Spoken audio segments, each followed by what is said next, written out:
অন্নপূর্ণা ভান্ডার নিয়ে অনেকেই চিন্তায় ছিলে যে অন্নপূর্ণা ভান্ডার কবে থেকে শুরু হতে চলেছে। তা সকলকে জানিয়ে রাখি যে অন্নপূর্ণা ভান্ডারের অফিসিয়াল পোর্টাল কিন্তু তোমাদের আজ থেকে চালু করে দেওয়া হলো। তাই সকলের জন্য একটা খুশির খবর বলতে পারো। আমি এই ভিডিওর মাধ্যমে সকলকে জানিয়ে দেবো অন্নপূর্ণা ভান্ডার কারা আবেদন করতে পারবে, কি লাগবে, A to Z কিন্তু অফিসিয়াল ওয়েবসাইটে দিয়ে দিয়েছে। তাই ভিডিওটি প্রথম থেকে একটু ভালোভাবে দেখবে এবং পয়েন্ট টু পয়েন্ট আমি বোঝানোর চেষ্টা করব, সকলকে পয়েন্ট টু পয়েন্ট একটু বোঝার চেষ্টা করবে।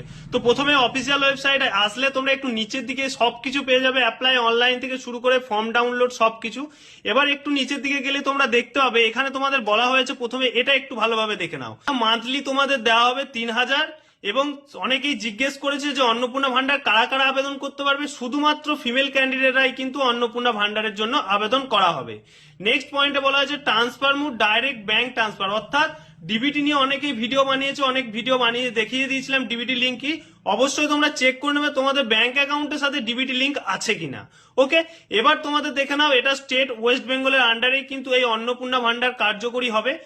এবার দেখে নাও ওটাই অন্নপূর্ণা ভান্ডারের, এটা বাংলায় বলে দেওয়া হয়েছে, এখানে সবকিছু বাংলায় লিখে দেওয়া হয়েছে। এখানে মাসিক ভাতা তোমাদের 3,000 টাকা করে দেওয়া হবে। শুধুমাত্র মহিলারা এই অন্নপূর্ণা ভান্ডারের জন্য আবেদন করবে।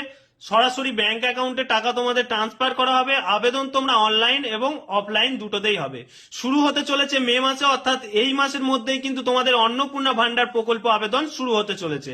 এখানে তোমাদের ডিটেলস দেওয়া হয়েছে, একটু ভালোভাবে দেখে নাও। সব পয়েন্ট টু পয়েন্ট আলোচনা করে দেবো, কারোর কোনো চিন্তা নেই। ভিডিওটা অবশ্যই শেষ পর্যন্ত একটু ভালোভাবে দেখবে।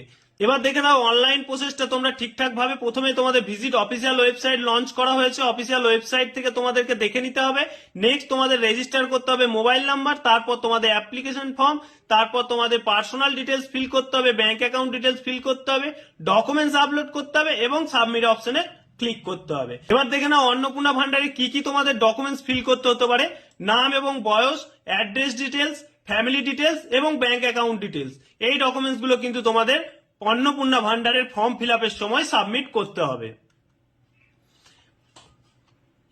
এরপর দেখে নাও অন্নপূর্ণা ভান্ডারে আবেদন করার জন্য তোমাদের ডকুমেন্টস গুলো কি কি চাওয়া হয়েছে। তোমাদের ডকুমেন্টস চাওয়া হয়েছে আধার কার্ড, রেসিডেন্সিয়াল প্রুফ, তুমি ওয়েস্ট বেঙ্গলের আন্ডারের বাসিন্দা তার রেসিডেন্সিয়াল প্রুফ, ব্যাংকের অ্যাকাউন্ট, ইনকাম সার্টিফিকেট এবং পাসপোর্ট সাইজের একটা ফটো।